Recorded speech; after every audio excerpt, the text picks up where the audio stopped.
할렐루야. 의회나무 교회에 주일 예배 오신 모든 분들 환영합니다. 각 가정에서 예배 드리고 계실 텐데요, 우리 옆에 있는 우리 가족들에게, 또 우리 옆에 있는 친구들에게 오늘 행복한 주일입니다 이렇게 한번 인사했으면 좋겠습니다. 행복한 주일입니다. 네, 예배 가운데 나오시기 전에 어떠한 일이 있었는지 모르지만 우리의 삶이 예배 가운데 나아감으로 인해서 온전케 되고 또 행복해 될 것을 믿기 때문입니다. 밖에 보면 하얗게 눈이 내렸습니다. 벌써 부지런한 분들은 눈사람도 만들고 눈싸움도 하고 있는 것들을 보고 왔는데요, 밖에 내린 저 하얗게 내린 눈이 온 세상을 덮은 것처럼 오늘 이 시간 우리가 예배 가운데 나아갈 때 우리의 모든 허물과 우리의 모든 죄를 주 예수 그리스도의 십자가의 은혜로 다 덮어지고 회복해질 것을 우리가 신뢰하고 함께 나아갔으면 좋겠습니다. 오늘 예배 가운데 나아갈 때 옆에 있는 우리 가족들을 좀 축복하면서, 당신은 시냇가에 심은 나무입니다, 함께 좀 축복하면서 찬양하고 나아가겠습니다. 너는 시냇가에, 너는 시냇가에 심은 나무라. 하나님의 사랑 안에 믿음 뿌리 내리고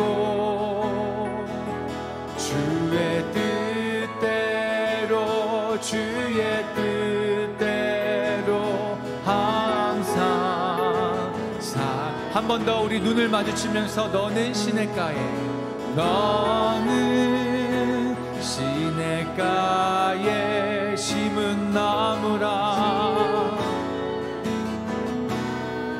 하나님의 사랑 안에, 하나님의 사랑 안에 믿음 뿌리 내리고 주의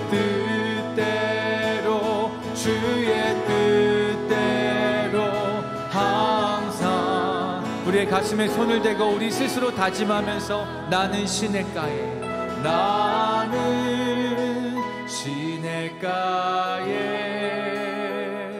심은 나무라. 하나님의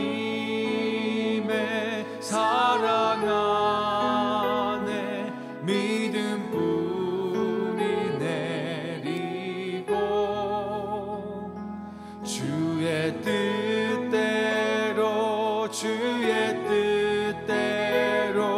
항상 살리라. 주의 뜻대로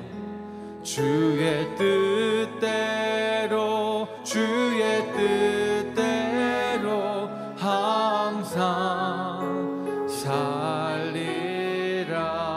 아멘. 우리의 신앙 고백을 사도신경으로 고백하며 나아가겠습니다.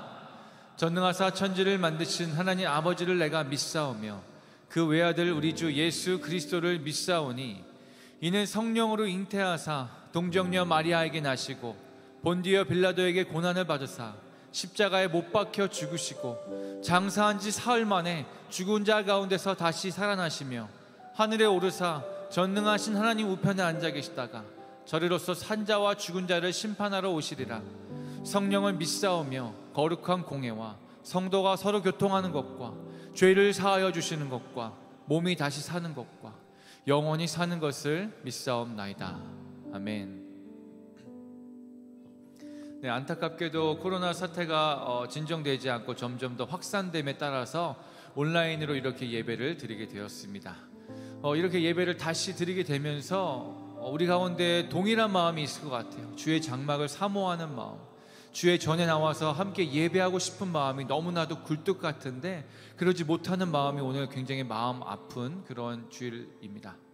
우리가 이 시간에 좀 다시 한번 좀 기도하고 또 하면 고백하며 나아갔으면 좋겠는 것은, 우리가 그 전에도 깨닫지 못했던 것들, 내가 주의 장막을 이렇게나 사모하고 있구나, 내가 주의 전을 이렇게도 좋아하고 있구나, 하나님 나의 마음을 받아주시고 나의 고백을 받아주십시오, 나의 주의 장막을 사모하는 이 마음을 통하여서 주님 영광 받으시고 우리가 하루빨리 함께 모여서 예배할 수 있는 그런 날을 주님 우리에게 허락해 달라고 함께 좀 기도했으면 좋겠고요. 동일하게 기도하기 원하는 것은 우리가 서 있는 이 가정이, 우리가 서 있는 이 처소가 주의 장막이 되길 소원합니다. 주님을 찬양하고 주님을 경배하는 그 예배의 처소가 되길 소망합니다. 아버지, 이 시간 영광 받으시고 이 자리에서 홀로 높임 받아 주시옵소서. 우리 한 번 더 주님을 찾고 주님을 기대하면서 함께 좀 기도하고 나아가면 좋겠습니다. 함께 기도하겠습니다. 하나님, 우리가 주의 장막을 사모합니다. 아버지, 주님의 처소를 사모합니다.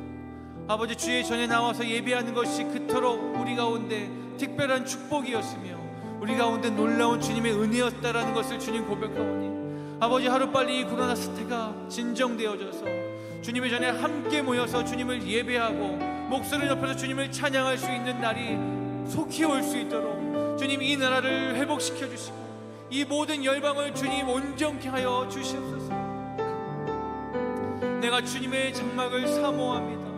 주님의 얼굴 보기를 간절히 소망합니다. 아버지, 내가 처해 있는 이 가정에서 그 예배가 이루어질 수 있도록 주님 인도하여 주시옵시고 성령이 우리 각자가 서 있는 모든 가정마다 찾아가셔서 우리의 예배를 받아주시고 우리의 예배를 인도하여 주시옵소서. 우리의 목소리 높여 찬양하고 고백하는 우리의 모든 입술의 고백으로 주님 홀로 영광 받아주시고 우리가 서 있는 모든 곳이 주님의 성전 되게 하시고 내가 주의 거룩한 예배의 장소가 될 수 있도록 주님 그렇게 기름 부어 주시옵소서. 우리의 고백을 통하여서 주님 높임 받아 주시옵소서. 영광 받아 주시옵소서. 살아계신 예수 그리스도의 이름으로 기도합니다.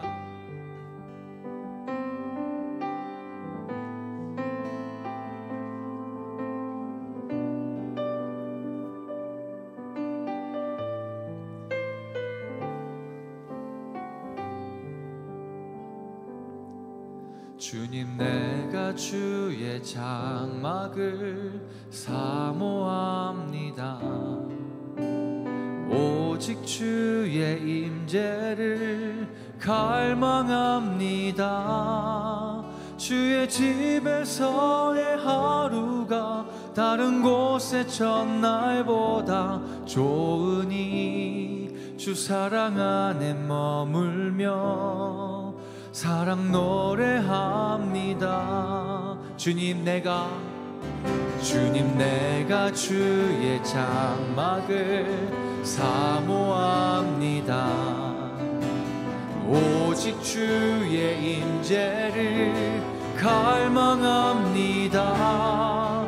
주의 집에서의 하루가 다른 곳의 첫날보다 좋으니 주 사랑 안에 머물며 사랑 노래합니다. 나의 평생에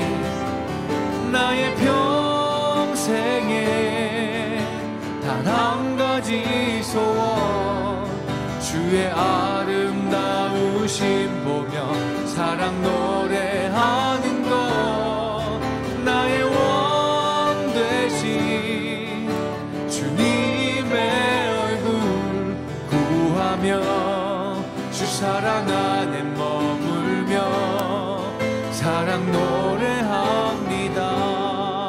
내가 주의 장막을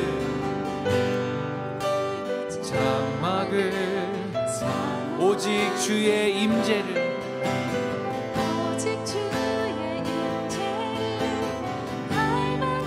주의 집에서의 하루가 다른 곳의 첫날보다 좋으니 주 사랑 안에 머물며 주님의 사랑을 노래합니다. 한 번 더 고백합니다. 주님, 내가 주의 장막을 사모합니다. 오직 주의 임재를 갈망합니다. 주의 집에서의 하루가 다른 곳의 첫날보다 좋으니 주 사랑 안에 머물며 사랑 노래합니다.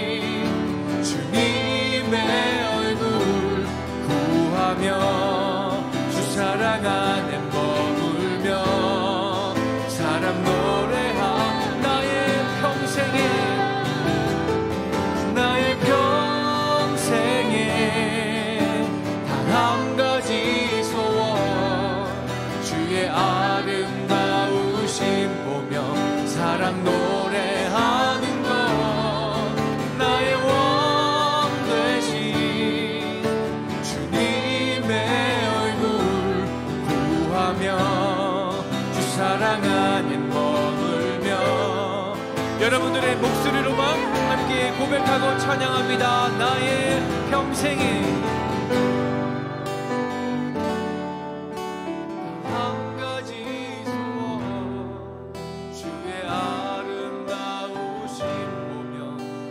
노래하는 것 나의 왕 되신 주님의 얼굴 구하며 그 사랑 안에 머물며 사랑 노래 다시 한번 여러분들의 목소리로 고백합니다. 나의 평생에 나의 평생에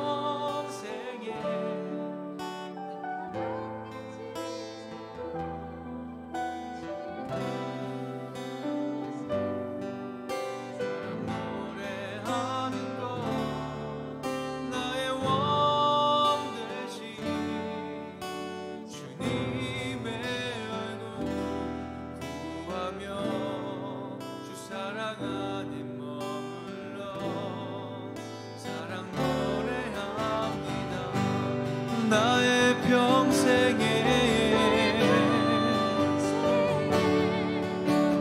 한 가지 소원 주의 아름다우심 보며 사랑 노래하는 것 나의 왕 되신 주님의 얼굴 구하며 주 사랑 안에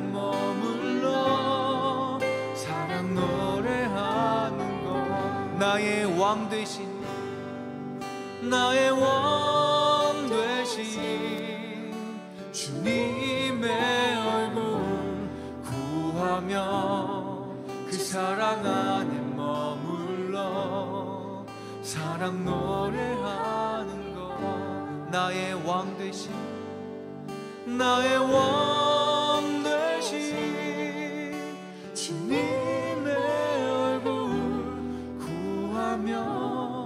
주 사랑 안에 머물러 사랑 노래하는 것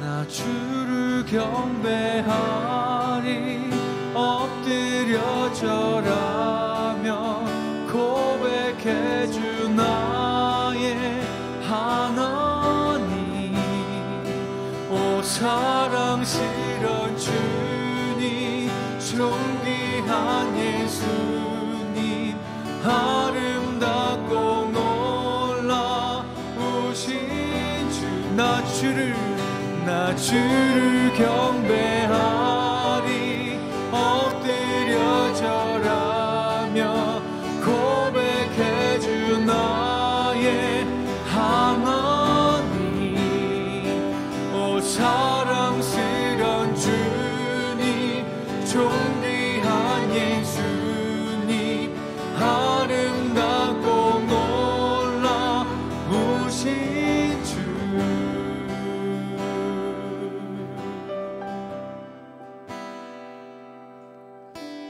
빛 되신 주 어둠 가운데 비추사 내 눈 보게 하소서 예배하는 선한 마음 주시고 산소망이 되신 빛 되신 주님을 기대하며 빛 되신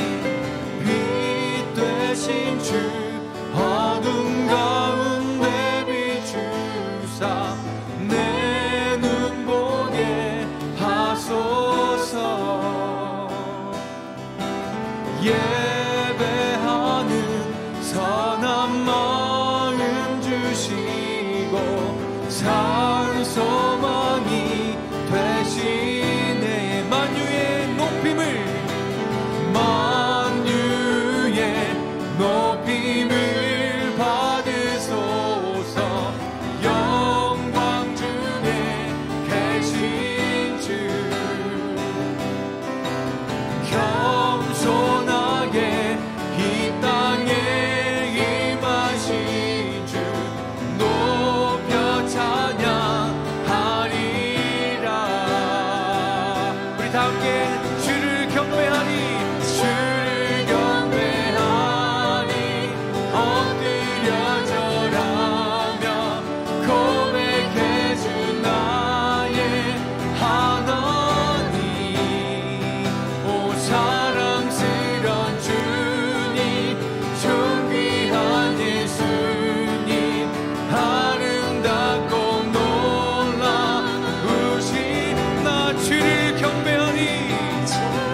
십자가 알 수 없네. 주의 은혜에 내 죄 위한 주 십자가 다 알 수 없네.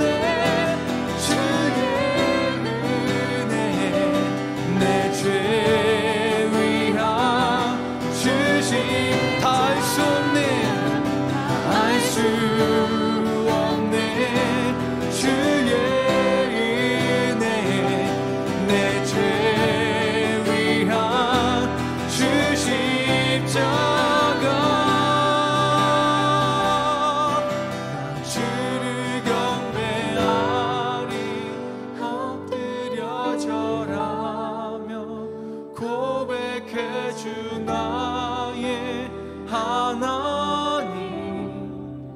오 사랑스런 주님, 존귀한 예수님, 아름답고 놀라. 우리 두 손을 주님 앞에 올려드리며 나 주를 경배하리. 엎드려 절하며 고백해 주 나의 하나님. 오 사랑스런 주님, 존귀한 예수님, 아름답고 놀라우신 나 주를 경배하리. 주를 경배하리. 엎드려 절하며 고백해 주 나의 하나님. 오 사랑스런 주님, 존귀한 예수, 아름답고 놀라우신 나 주를 경배하리. 엎드려 절하며 고백해 주 나의 아버지, 우리가 주님을 경배하기 원합니다. 주님을 예배하기 원합니다. 우리가 어느 곳에 있든지 주님을 바라보고 예배할 수 있도록 아버지, 우리의 마음 가운데, 우리의 가정 가운데, 우리가 서 있는 모든 처소 가운데 성령의 기름 부어 주시옵소서. 성령님 인도하여 주시옵소서. 아버지 임재하여 주시옵소서.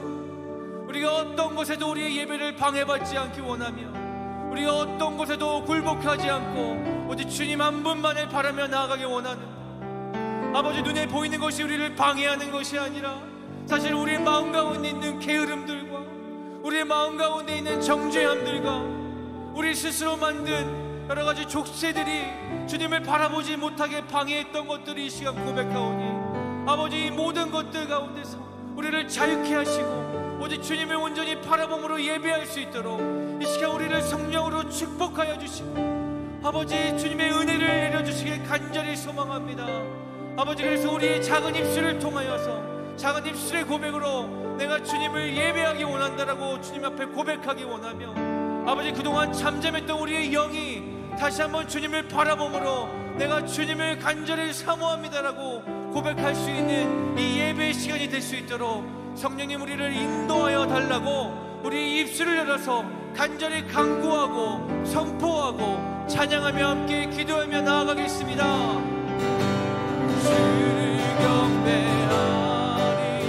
엎드려 절하며 고백해 주 나의 하나님. 온 사랑스런 주님, 존귀한 예수님, 아름답고 놀라 각 가정의 예배를 주님 받아주시옵소서. 아버지, 우리가 함께 주님을 찬양합니다. 우리의 목소리 높여 주님을 예배합니다. 아버지, 우리의 기도와 하나도 땅에 떨어지지 않게 성령님 인도하여 주시옵소서. 우리가 몸은 떨어져 있지만 우리의 영이 하나로 묶여서 주님 한 분만을 바라보며 예배하기 원하오니 모든 의의 나무 성도님들을 주여 주의 영으로 한 목소리로 주님을 찬양합니다. 주님 영광 받아 주시옵소서. 성령님 인도하여 주시옵소서.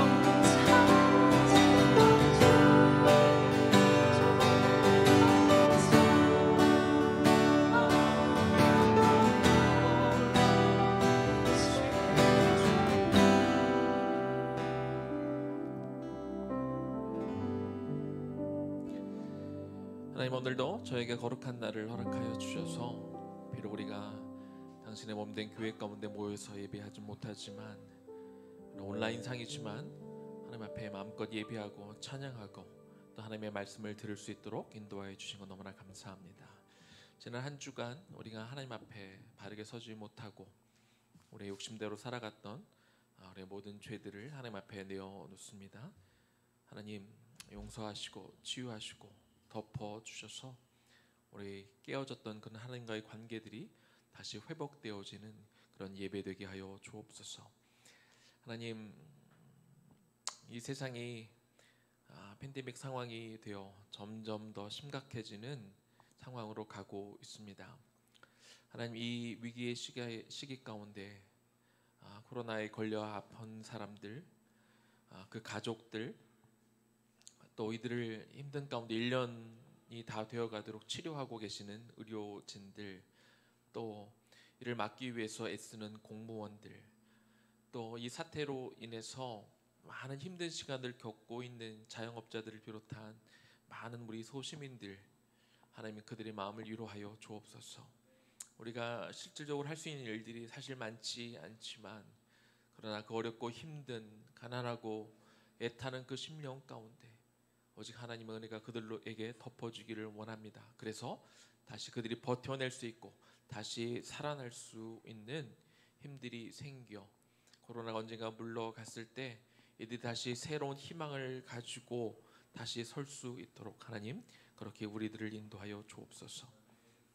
하나님, 우리가 비록 온라인상으로 예배를 드리지만 그렇기에 더 우리가 하나님을 집중하는 시간이 되기를 원합니다. 우리의 귀를 열어 주옵소서.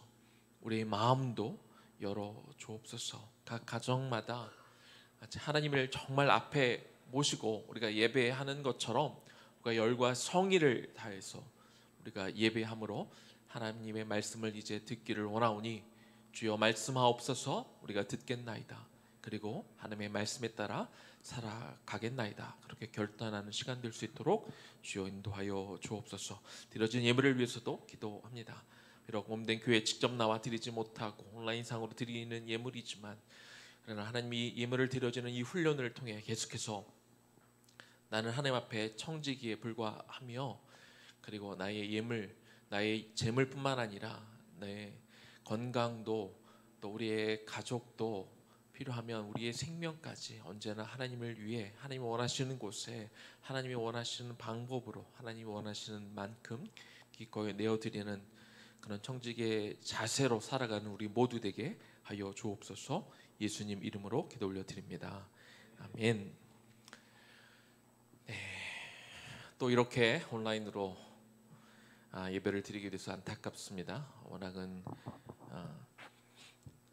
예배를 두 번에 나누어서 그래도 현장에서 어떻게든 좀 드려볼까 하는 그런 마음이었지만 진행되는 상황이 우리 모두의 안전을 먼저 또 생각하는 게 좋을 것 같아서 이렇게 돼서 안타깝지만 그러나 기도한 것처럼 더 깊이 있는 하나님을 깊이 만나는 예배 되기를 축복합니다.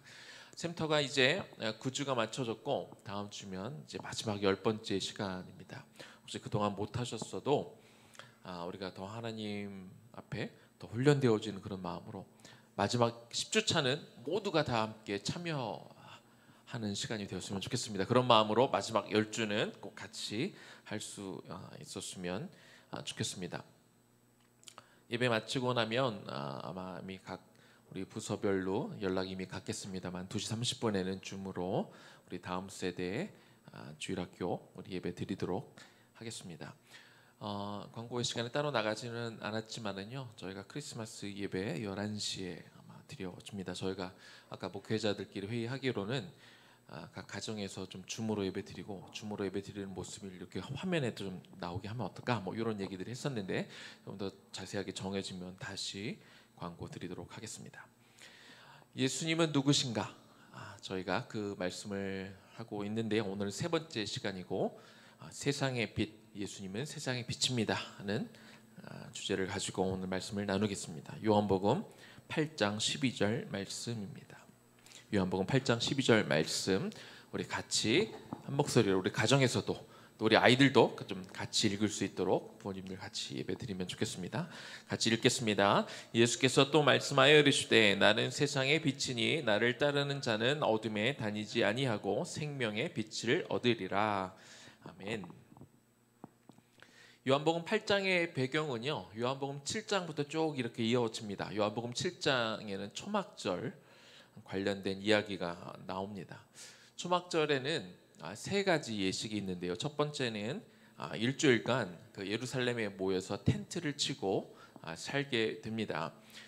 출애굽한 그 기간 동안 이스라엘 백성들이 텐트에서 살았잖아요. 그 척박한 광야에서 살았던 시기를 그들이 일주일 동안 텐트에 이렇게 살면서 그들을 인도하시고 보호하셨던 하나님의 은혜를 경험하는 그런 예식을 그들이 텐트에서 살면서 그렇게 치르게 됩니다.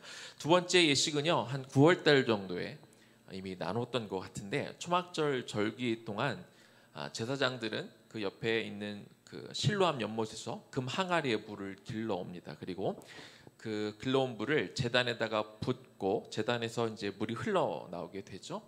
이것은 광야에서 그들이 먹을 물이 없어 고생했을 때 하나님께서 이스라엘 백성들에게 이 반석에서 물을 나오게 하셔서 물을 먹여주신 그 하나님의 은혜를 기념하는 것입니다. 그래서 매 초막절마다 첫 번째 순서가 대제사장으로 하여금 스가랴 14장 8절 말씀을 낭독하게 하는 것이라고 그때 9월달에 말씀을 드린 것 같아요. 그날의 생수가 예루살렘에 다시 솟아나리라 하는 이런 말씀을 낭독하면서 그 생수가 뭔지는 모르겠지만 언젠가 예루살렘에 다시 솟아날 것을 사람들이 기다렸습니다. 그런데 이 예수님이 다시 오시는 그러니까 예수님이 이 말씀을 하시는 그때까지 1400년이 흘렀고 그때마다 그들이 초막절을 기념하면서 스가랴 14장 8절의 말씀을 그들이 낭독하고 들었는데 너무 오랜 시간 동안 예루살렘에 어떤 생수가 터지는 것들을 그들이 경험하지 못하다 보니까 예루살렘에 다시 생수가 솟아날 것이라는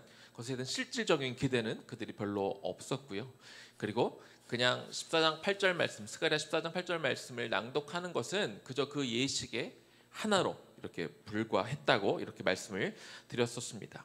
예수님이 초막절 마지막 날에 항상 포도주와 많은 음식들을 나누는 그런 잔치가 벌어졌었는데 그 초막절의 한 가운데서 그들이 포도주를 풍성히 먹는 그 자리에서 스가랴 14장 8절의 말씀, 예루살렘에 솟아날 생수가 바로 나다. 너희들이 항상 그 초막절마다 그렇게 외쳤는데 그 예언이 드디어 오늘 이루어졌다. 그러니 누구든지 다 목마른 자는 내게로 와라. 내가 너희를 그 목마름을 내가 해결해 주겠다. 그렇게 외쳤다고 말씀을 드렸습니다. 그러나 사람들은 예수님이 그 먹을 것이 풍성한 그 자리에, 특별히 마실 것들이 포도주가 풍성한 그 자리에 누구든지 목마른 자는 내게로 오라 외쳤던 그 예수님의 말씀에 귀를 기울였던 사람은 없었던 것이죠. 초막절의 세 번째 예식은요, 그 다음 날로 이어집니다. 성전 안에 항상 그 일주일 동안 그 성전 안에는 여인의 뜰이라는 곳이 있는데 그곳 그 네 귀퉁이에 4개 금 등잔이 있습니다. 그리고 그곳에 불을 이렇게 밝히게 돼서 밝혀진 그 불은 예루살렘 성전과 그 성읍을 이렇게 밝히는 불이 되었습니다. 그리고 저녁마다 사람들이 그 불빛 아래 모여서 또 이렇게 잔치를 벌이는 시간들이 있었습니다. 예수님은 그 환한 불빛 아래 모여서 그렇게 예식을 보내고 잔치를 벌이던 그런 사람들을 보시고 나서 초막절이 끝난 그 다음 날, 전날은 예수님이 그 잔치날 한가운데서 누구든지 목마르거든 내게로 와서 마셔라 라고 이렇게 물의 예식을 치른 다음에 그 말씀을 하셨다면 그 다음 날, 초막절이 끝난 그 다음 날은 이제 그 불은 꺼집니다. 불이 꺼진 후에 예수님은 뭐라고 말씀하셨냐면 내가 진짜 세상의 빛이다. 이런 말씀을 하신 것을 우리가 알 수 있습니다. 초막절 기간 중에 성전을 비추던 이 네 개의 불은 또한 출애굽 이후에 광야에서 이스라엘 백성들을 인도하셨던 그런 불기둥을 또한 상징하기도 합니다. 출애굽기 13장 21절과 22절 말씀을 제가 읽어보겠습니다. 여호와께서 그들 앞에서 가시며 낮에는 구름 기둥으로 그들의 길을 인도하시고 밤에는 불기둥을 그들에게 비추사 낮이나 밤이나 진행하게 하시니 낮에는 구름 기둥 밤에는 불기둥이 백성 앞에서 떠나지 아니하리라. 하나님 이스라엘 백성들을 구름 기둥과 불 기둥으로 인도하셨다고 했는데 그러면 기둥이 두 개였느냐? 그렇지는 않아요. 기둥은 원래 한 개입니다. 불기둥이 밤에 이렇게 타오를 때 이제 밤에는 어두우니까 불기둥으로 보이는 거고 낮에는 그 연기 때문에 회색 빛을 띄어서 구름 기둥으로 이렇게 보이는 겁니다. 그래서 원래는 한 가지 이지요.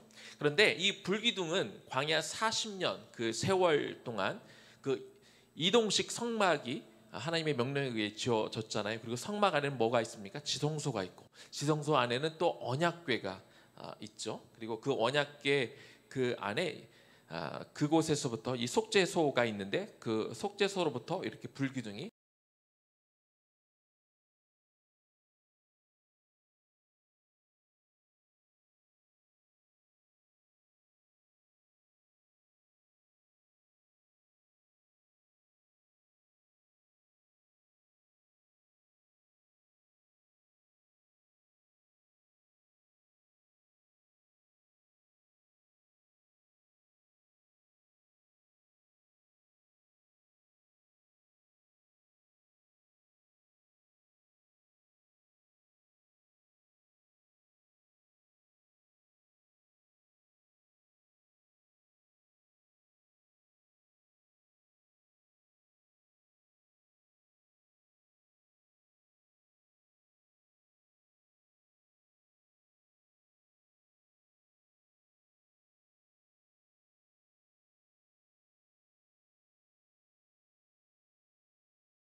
하나 둘 셋. 네. 전원이 갑자기 나갔는데요. 이어서 계속해서 연결이 아직 안 됐어요.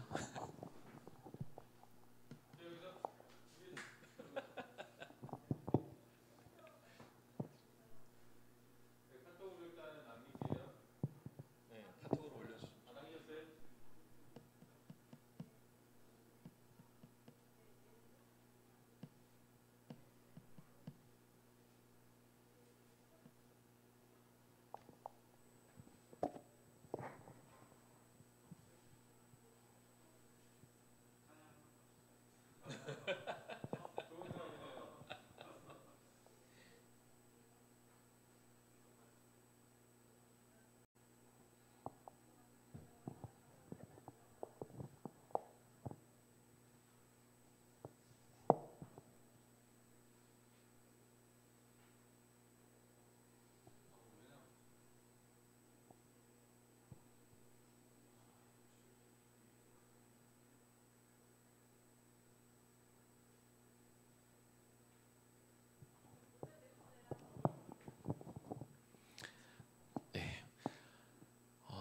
전기가 잠깐 나가가지고 이어서 계속해서 말씀을 하도록 하겠습니다.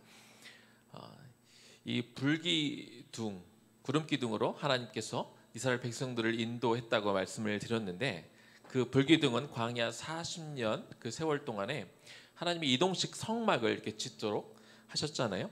그 성막 안에는 지성소가 있고 지성소 안에는 언약궤가 있습니다. 그리고 이 언약궤 위에는 속죄소가 있는데, 속죄소로부터 해서 이 불기둥이 이렇게 쭉 하늘로 올라가게 된 것이죠. 하나님이 왜 구름기둥 그리고 불기둥을 허락하셨을까요? 그것은 사람들의 눈에 하나님이 이게 보이지가 않기 때문에 구름기둥과 불기둥을 통해서 이스라엘 백성들과 하나님이 함께 계신다는 것, 하나님의 임재를 그들 눈으로 보여주기 위해서 그렇게 하나님이 그렇게 인도해 주신 것이죠.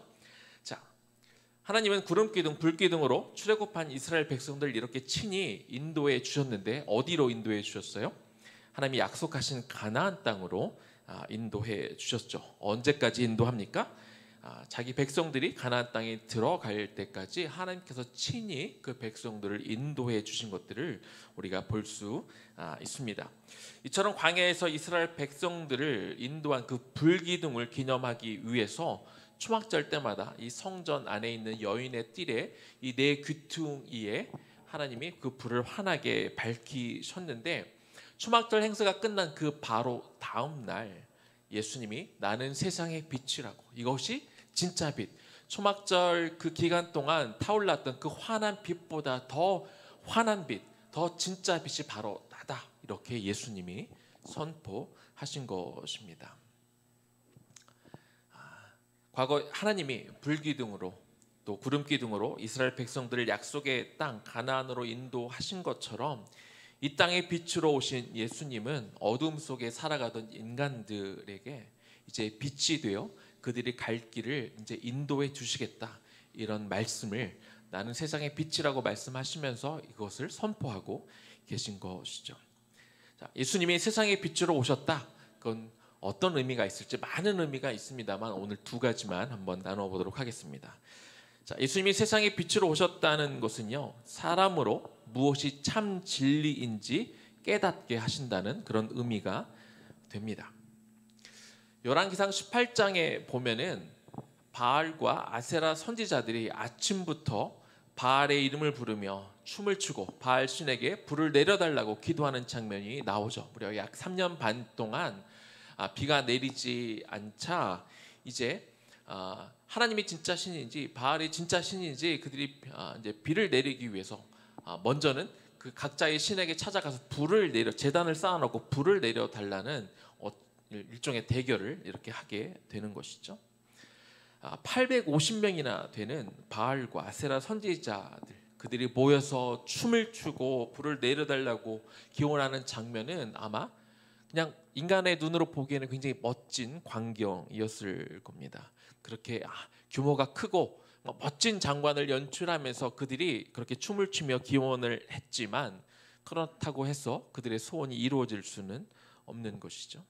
그런데 대규모로 춤을 추고 그렇게 기도해도 응답이 없자 이제 그들이 뭘 하기 시작합니까? 이번에는 칼과 창으로 자신들의 몸을 상하게 하고 피를 내는 그런 고행을 하는 것을 우리가 볼 수 있습니다.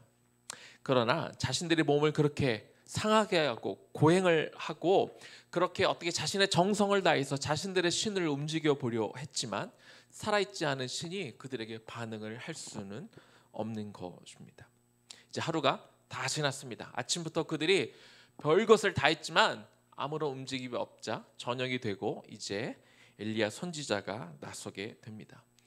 엘리야는 함께 기도할 기도의 동역자도 없었습니다. 그러나 그는 하늘로부터 그저 불이 떨어지게 하기 위해서 춤을 춘 것도 아니고 어떤 이상한 행동들을 한 것도 아니라 그는 하나님 앞에 딱 한마디만 기도했습니다. 열왕기상 18장 37절 말씀을 보니까 여호와여 내게 응답하소서, 이 백성으로 주 여호와는 하나님이신 것과 주는 저희의 마음으로 돌이키게 하시는 것을 오늘 알게 하옵소서. 그렇게 한마디 기도를 했더니 하늘에서 불이 내려왔습니다. 여러분, 그 장면을 한번 상상해 보세요. 깜깜한 밤에 빛이 아무것도 없는 그 밤에 저 하늘에서 엄청난 불이 내려온다고 한번 상상해 보십시오. 그 불이 이렇게 내려오면서 그 제단을 향해 그 불이 내려오면 무슨 일이 있겠어요? 그 불로 인해서 주변이 환하게 밝아지겠죠. 그러면 환하게 그 밝아진 순간 사람들이 무엇을 깨달았겠습니까? 특별히 하나님을 믿지 않았던, 바알을 섬겼던, 아세라를 섬겼던 그 850명의 선지자들이 뭘 봤을까요? 아, 하나님만이 진짜 신이구나. 하나님만이 참 신이구나. 사람들이 그것을 깨닫게 되었을 것입니다. 그 환한 불은 무엇이 거짓이고 무엇이 진짜인지를 밝혀주었던 빛이 되었던 것이죠. 예수 그리스도가 바로 그런 빛이십니다. 유일한 진리이시며 우리를 영원한 생명으로 그 갈 길을 안내해 주시는 유일한 빛이 되는 것입니다. 따라서 우리는 인생길에 예수 그리스도가 비추어 주시는 그 길로만 우리는 가야 합니다. 많은 사람들이 가는 길이라고 해서, 그 길이 넓은 길이라고 해서, 쉬운 길이라고 해서 그쪽으로 가면 되는 것이 아닌 것이죠. 예수 그리스도의 빛을 따라 걷는 우리는요, 우리가 어둠 가운데 헤매고 있는 사람들에게 또한 우리가 그 빛이 돼 주어야 됩니다. 여러분이 비추는 그 빛을 통해서 무엇이 진짜이고 무엇이 거짓인지 모른 채 어둠 속에서 헤매이고 있는 사람들에게 무엇이 참 길인지 보여줄 수 있는 그 빛의 삶을 여러분들도 사시기를 주님의 이름으로 축복합니다. 두 번째, 세상에 빛으로 오신 예수님은 어떤 의미가 있냐면 사람이 죄인임을 깨닫게 해주시는 분이라는 그런 의미가 있습니다. 어둠에 머무는 동안은요, 사람은 자기 자신이 죄인인 것을 깨닫지 못합니다. 그건 볼 수가 없어요. 자신이 얼마나 더럽고 추악하고 냄새나는 존재인지를 사람들은 어둠 가운데 있을 때는 알 수가 없습니다. 그러나 빛이 나에게 들어오는 그 순간, 그제서 나는 어쩔 수 없는 내가 죄인이구나 라는 것을 깨달을 수 있게 되는 것이죠. 예수님이 초막절 마지막 날 누구든지 목마르거든 내게로 와서 마셔라 라고 그렇게 초청하신 것과, 그리고 오늘 그 초막절 다음 날 나는 세상의 빛이라고 말씀하셨던 그 사이에, 그 기록 사이에 모든 분들이, 많은 분들이 아는 유명한 이야기 하나가 들어가 있습니다. 가늠하다 붙잡혀 온 여인과 그리고 그 여인을 붙잡아다가 돌로 쳐서 죽이겠다 하는 그 사람들의 이야기가 그 사이에 등장을 합니다. 사람들은 가늠하다 그 현장에서 붙잡힌 여인을 데리고 와서 예수님 앞에 세워놓고 이렇게 이야기하죠. 요한복음 8장 5절입니다. 모세는 율법에 이러한 여자를 돌로 치라 명하였거니와 선생은 어떻게 말하겠나이까? 라고 이렇게 예수님을 시험합니다. 그자 예수님은 뭐라고 말씀하시냐면 7절에 너희 중에 죄 없는 자가 먼저 돌로 치라 이렇게 말씀하셨습니다. 이런 예수님의 말씀, 너희 중에 죄가 없는 자가 돌로 치라는 이 예수님의 말씀은 무리들에게 빛으로 임하게 됩니다. 그 말씀이 빛으로 임하게 되니까, 그들을 비추게 되니까 자신들 또한 율법을 어긴 여인에게 돌을 던질 만한 자격이 없다는 것을 그들이 깨닫게 됩니다. 또한 자기 또한 죽을 수밖에 없는 죄인에 불과하다는 것을 그들이 깨닫게 된 것이죠. 그러자 그들은 양심의 가책을 느끼고 모두 그 자리를 떠나게 됩니다. 이처럼 빛으로 오신 예수 그리스도는 사람을 비추게 되면 그 누구도 자기 자신이 죄인인 것을 부정할 수가 없게 되는 것입니다. 사도행전 2장 38절입니다. 베드로가 가르되 너희가 회개하여 각각 예수 그리스도의 이름으로 세례를 받고 죄 사함을 얻으라. 그리하면 성령을 선물로 받으리니. 베드로는 빛이신 예수 그리스도를 통하여 자신이 죄인임이 드러난 자들에게 자신이 죄인임을 인정할 뿐만 아니라 회개함으로 죄사함을 받으라 이렇게 권면하고 있습니다. 그러면 죄사함을 받을 뿐만 아니라 성령을 선물로 받을 것이다 이렇게 말해주고 있는 것입니다. 고린도전서 12장 3절입니다. 그러므로 내가 너에게 알게 하노니 하나님의 영으로 말하는 자는 누구든지 예수를 저주라 저주할 자를 하지 않고 또 성령으로 아니하고는 누구든지 예수를 주시라 할 수 없느니라. 이렇게 죄인임을 고백하고 회개하고 나서 성령을 선물로 받게 되면 그 성령은 우리로 하여금 예수 그리스도를 나의 주라 고백하게 만든다고 또한 고린도전서에 기록하고 있습니다. 예수님이 나의 주라는 얘기는 어떤 의미입니까? 예수님이 내 삶의 주인이시오, 내 삶의 주관자라 이렇게 고백하게 될 수 있는 것이죠. 그리고 오늘 본문입니다. 요한복음 8장 12절 다시 한번 읽습니다. 예수께서 또 말씀하여 이르시되 나는 세상의 빛이니 나를 따르는 자는 어둠에 다니지 아니하고 생명의 빛을 얻으리라. 이렇게 빛이신 예수 그리스도를 통해서 내가 죄인임을 인정하고 회개하면 성령을 선물로 받고 예수 그리스도를 주라 고백할 수 있게 되고 그리고 생명의 빛을 얻게 된다. 성경은 우리에게 그렇게 말씀해 주고 있습니다.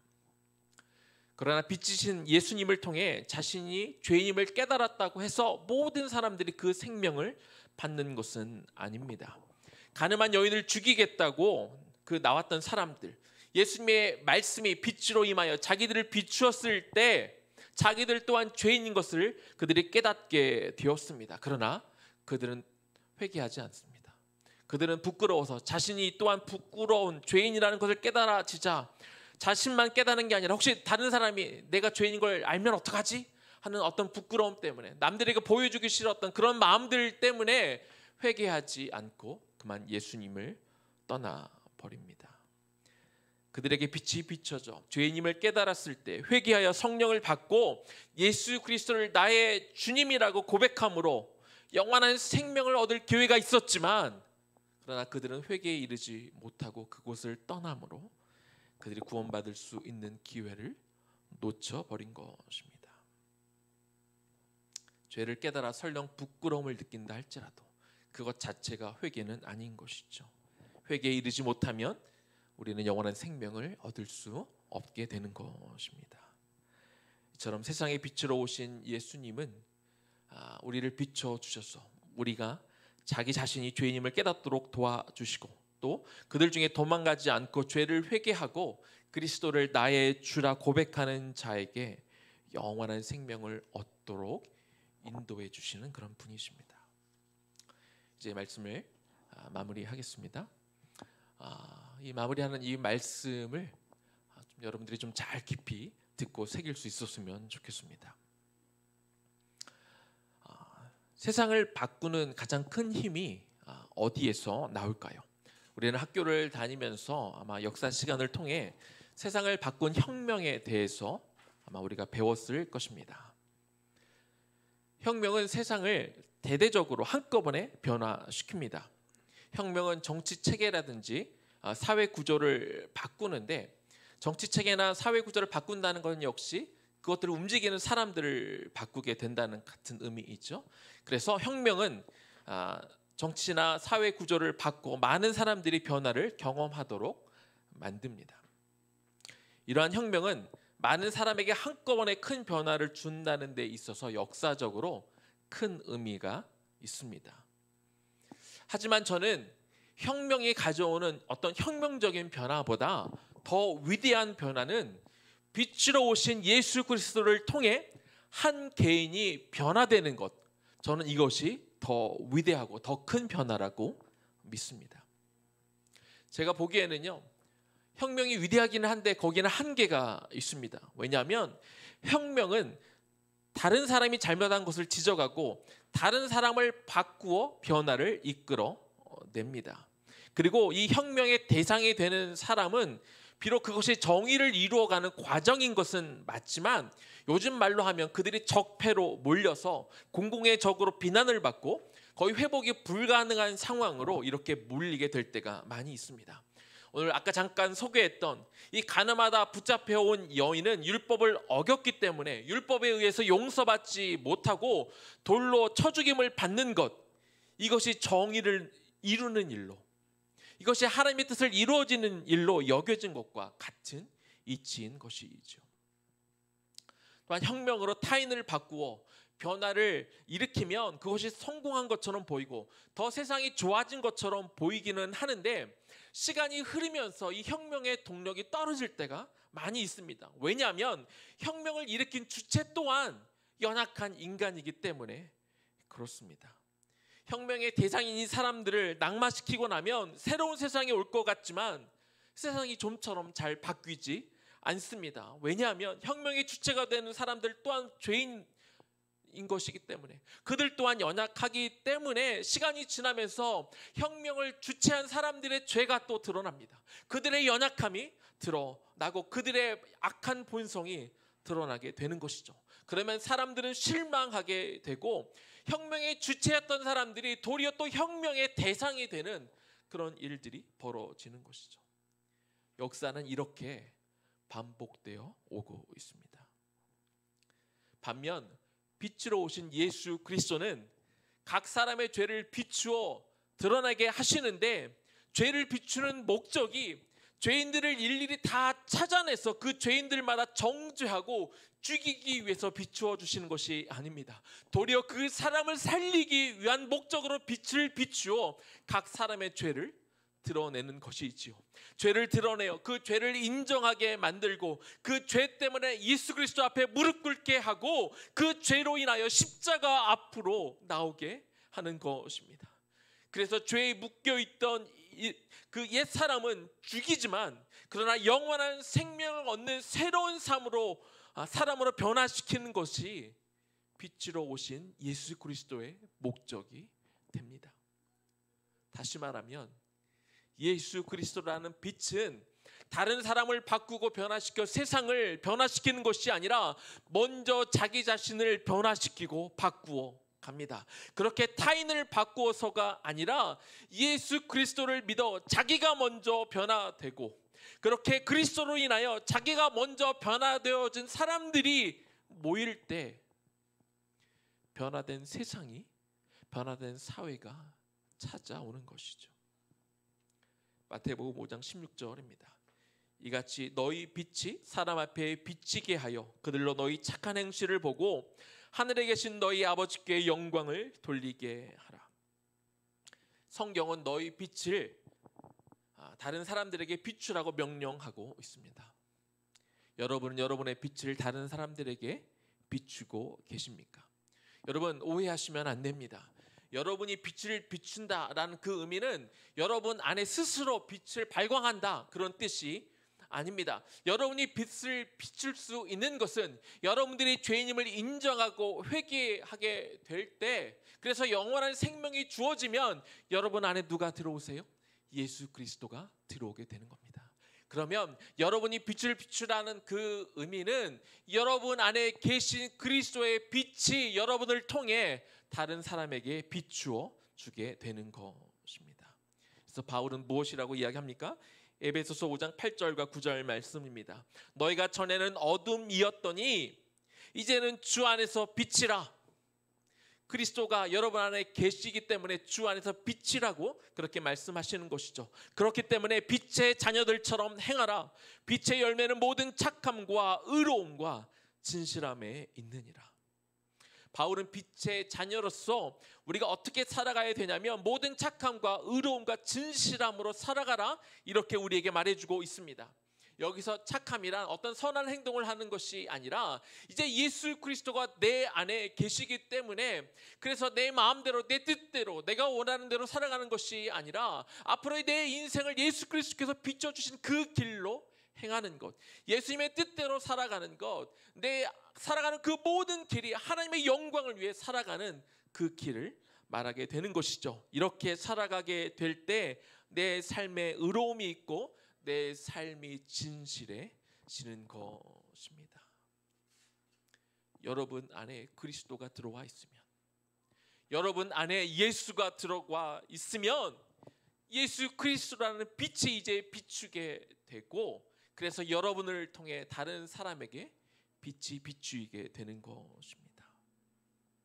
사랑하는 여러분, 예수 그리스도가 여러분 안에 들어와 있으면 여러분은 모든 착함과 의로움과 진실한 모습으로 여러분이 변해 있어야 됩니다.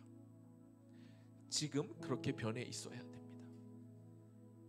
예수 그리스도가 여러분 안에서 빛을 비추고 있기 때문에 여러분이 그렇게 바뀌어 있는 것이 마땅한 것입니다. 여러분에게 그런 변한 삶이 있습니까? 여러분은 그렇게 여러분 안에 계신 그리스도로 인하여 다른 사람들에게 빛을 비추고 있습니까? 나에게 그런 모습이 있어야 돼요. 내가 분명히 예수를 믿었는데, 내가 회개하고 내가 죄인임을 고백하고, 그래서 내가 예수를 나의 주라 고백해서 예수 그리스도가 나의 안에 들어와 있는데 내가 빛을 비추이지 못하고 있다면 그건 뭔가 막혀 있는 거죠. 해결되지 않은 죄의 문제 때문에, 혹은 그 하나님과의 깊은 관계 속에 들어가지 못하는 것이기 때문에 그 빛이 막혀 있는 것입니다. 빛의 자녀들처럼 사시기 바랍니다. 그리고 점검해 보세요. 내가 빛의 자녀들처럼 그 증거는 내 삶이 변화되어져 있는가, 거기에 있습니다. 그렇게 빛의 자녀들로 인해서 여러분이 가시는 곳이 그리스도로 인하여 환히 밝혀지고, 무엇이 진리이고 거짓인지 여러분이 가는 곳마다 그렇게 비추일 수 있는 빛의 삶을 사시기를 바랍니다. 예수 그리스도를 비추어 여러분들을 통하여 참 진리를 발견하고 이 세상이 여러분으로 인하여 더 밝아질 수 있기를 주님의 이름으로 간절히 축원합니다. 아멘. 들은 말씀을 우리 기억하며 주님 당신은 사랑의 빛, 우리 그 찬양 올려드립니다. 주님 당신은 사랑의 빛, 어둠 가운데 비추소서. 세상의 빛 예수 우리를 비추사, 당신의 진리로 우리를 자유케 비추소서.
가정에서지만 우리 좀 같이 기도했으면 좋겠어요. 여러분의 가족들과 같이 손을 잡고 같이 좀 기도했으면 좋겠습니다. 우리가 예수 그리스도를 믿었으면 빛 대신 예수 그리스도는 지금 여러분 안에 계십니다. 그리고 나 스스로가 빛을 비추는 것은 아니지만 내 안에 빛을 비추고 계신 예수님 때문에 여러분도 빛이 나게 되어 있어요. 그리고 다른 사람들도 여러분 안에 계신 그리스도로 인하여 여러분이 빛을 비추고 있는 것을 볼 수 있어야 됩니다. 그게 맞아요. 그래서 빛을 비추고 있는 여러분의 모습이, 여러분의 삶이, 여러분의 태도가, 여러분의 생각이, 여러분의 가치관이 바뀌어 있는 것들을 내가 먼저 알아야 되고 다른 사람도 알 수 있어야 돼요. 이것이 변화되어진 사람의 모습이고 이것이 예수 그리스도를 내 안에 두고 있는 사람들의 그런 모습입니다. 여러분 안에 빛이 있습니까? 그리고 여러분의 삶이 변화되어져 있습니까? 여러분의 생각이 바뀌어져 있습니까? 여러분의 가치관이 바뀌어져 있나요? 보시고 그게 아니라면 막혀 있는 거죠. 하나님과의 관계가 단절되고 막혀 있고 그걸 뚫어내지 못하고 있는 것이죠. 시간 기도합시다. 주님, 내 안에 계신 예수 그리스도로 인하여 주님, 내가 빛을 밝히고 싶습니다. 하나님, 내가 변화되어지고 싶습니다. 하나님, 그런 변화되어진 사람들이 모일 때 이 세상이 바뀌게 되는 것이겠죠. 주님, 그런 변화되어진 삶, 그 빛을 비추는 삶을 하나님 나도 살게 하여 주시옵소서. 내 가족도 그렇게 살게 하여 주시옵소서. 주님, 내 자녀도 그런 빛을 비추는 삶을 살게 해달라고 우리 같이 손을 잡고 기도하겠습니다. 하나님, 이 시간 기도합니다. 하나님, 주님께서 이 세상에 빛을 얻으시고 하나님, 주님으로 인하여 우리가 죄임을 인정하고 깨달았습니다. 그래서 내가 이제 구원을 받았을 때 그 예수 그리스도가 내 안에 계셨다고 오늘 말씀을 통해 우리가 들었습니다. 그러면 내 안에 빛이 보여져야 됩니다. 내가 빛을 비추어야 됩니다. 빛을 비추는 삶이 이루어져야 되고, 그래서 내 말이 바뀌어야 되고 내 행동이 바뀌어야 되고 내 가치관과 내 태도가 다른 사람들을 바라보는 그 시선이 바뀌어져야 되는 것이 맞을 것입니다. 주님, 나를 돌아봅니다. 내가 빛을 내고 있습니까? 내 안에 계신 그리스도로 인하여 내가 빛을 비추어내고 있는지 돌아보기를 원합니다. 내 말이 바뀌어 있습니까? 내 태도가 바뀌어져 있습니까? 내 행실이 바뀌어져 있는지 점검해 보기를 원합니다. 다른 사람들에게 내 변화되어진 모습들을 내가 보여주고 하나님, 내가 돌아보기를 원합니다. 그런 빛의 삶을 내가 살기를 원합니다. 주님, 내가 그런 삶을 살지 못하고 있죠. 주님, 내 안에 빛이 비춰져 있지 않다면, 빛이 막혀져 있다면 하나님, 내가 다시 그 빛 가운데 들어가기를 원하오니 주여, 주여 나를 주옵소서. 하나님, 막혀져 있는 나의 질서와 나의 악한 것과 나의 더러운 것들을 주 앞에 우리 주님을 보게 원합니다. 그래서 어둠 속에 남성에 매는 주셔서 빛 가운데 나와 이 빛을 나를 바라보는 사람들에게 그대로 전할 수 있는 그 빛의 삶을 살게 하여 주시옵소서. 그것이 마땅합니다. 내가 빛을 보이는 것이 마땅하고 내 변화된 삶을 보일 수 있는 것이, 그것이 마땅한 삶입니다. 내 기준을 그렇게 높이기를 원합니다. 하나님, 빛을 못 비출 수도 없고 하나님, 그렇게 그냥 똑같은 삶을 살아가는 게 당연한 것이 아니라 이제는 변화되어지고 변화된 삶을 다른 이들에게 보일 수 있는 그런 삶을 내가 살아갈 수 있도록 주여 우리를 그렇게 이끌어 우리를 그렇게 그런 삶으로 인도하여 주시기를 소원하며 기도하오니 주여, 그런 빛의 삶을 우리가 살아가 하나님, 우리가 가는 곳에 예수를 믿는 자들이 모인 곳에 예수 그리스도를 믿는 자들이 걸어가는 그 길에 환한 빛이 비춰지기를 원합니다. 예수의 삶을 살아가는 이들에게 무엇이 참 진리이고 가짜인지를 분별시켜줄 수 있는 그런 빛이 나올 수 있도록 주여 도와주셔서 우리로 인하여 세상이 바뀌고 다른 사람들의 삶도 함께 바꿔갈 수 있는 그런 빛의 삶을 살아갈 수 있도록 주여 도와주옵소서. 비추소서. 주님의 영광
우리에게 빛으로 임하신 그 주님으로 인하여 내가 죄인인 것이 보였고 그것들을 인정했고, 그러나 우리가 도망가지 않으므로 우리가 주 앞에 무릎 꿇고 십자가 앞에 나옴으로 인하여 우리를 구원에 이르게 하나님 인도하여 주신 것 너무나 감사합니다.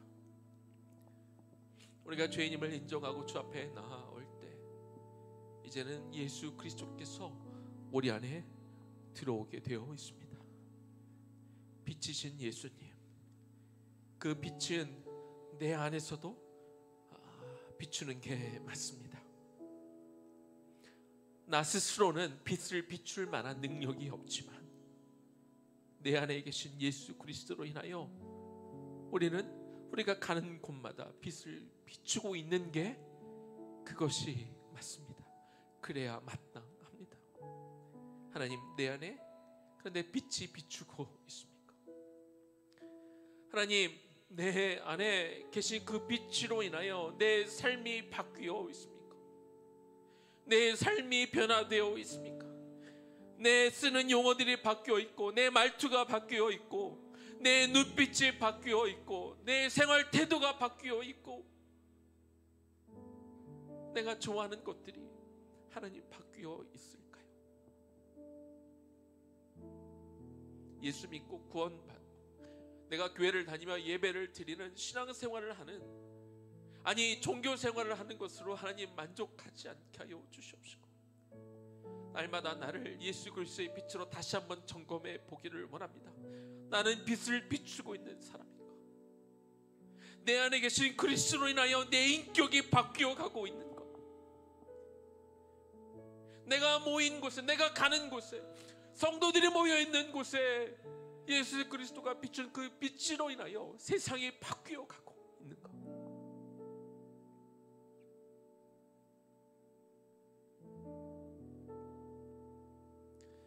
하나님, 그 역할을 하지 못하고 있다면, 내가 그 빛을 비추이지 못하는 삶을 살고 있다면 다시 한번 내 안을 들여다보기를 원합니다. 무엇이 그 빛을 막고 있는가? 무엇이 그 빛을 향해 가고 있는 그 길을 멈추고 있는가? 그렇게 주님과의 관계를 회복하기를 원하고, 주님과 더 깊이 나아감을 통해서 내 안에 잃어버린 그 빛을 하나님 우리가 찾기를 소망합니다. 하나님, 이 빛을 비추지 못하고 살아가는 삶, 그것이 무슨 의미가 있습니까? 세상에서 높은 위치를 찾아가고 좋은 대학을 가고 우리가 잘 먹고 잘 사는 것이 하나님은 어떤 의미가 있겠습니까? 내 안에 그 빛이 하나님 일어나고 있지 않다면 이것에 대한 안타까운 마음과 다시 그 빛을 비추겠다는 그 열망을 우리에게 다시 허락하여 주옵소서. 예수 그리스도의 오심을 기념하는 이 성탄의 때에 하나님, 주변 환경으로 우리가 들뜨고 우리 마음이 그저 기뻐할 것이 아니라 내 안에 빛을 회복하는 그 기쁨을 우리가 다시 누리게 하여 주시고, 빛을 다른 이들에게 비추어 다른 사람들에게 바른 길을 보여주고 가르쳐주고 그렇게 선한 길로 인도할 수 있는 그런 기쁨을 우리 안에 찾고 회복할 수 있는 시간들로 하나님 우리를 그렇게 인도하여 주옵소서. 이제는 우리 주 예수 그리스도의 은혜와 하나님 아버지의 극진하신 사랑하심과 성령님의 감동 감화하심과 그 역사 교통하심이 잃어버렸던 그 빛을 다시 찾아 내 주변 사람들을 향해, 사회를 향해, 내 가정을 향해, 내 일터를 향해, 이 세상을 향해 그 환한 빛을 비추어 다른 사람들에게 바른 길을 인도하며 살아가게 될 우리 모든 성도들과 우리 다음 세대들 머리 위에 지금부터 영원까지 충만하게 거하시기를 간절히 축원하옵나이다. 아멘.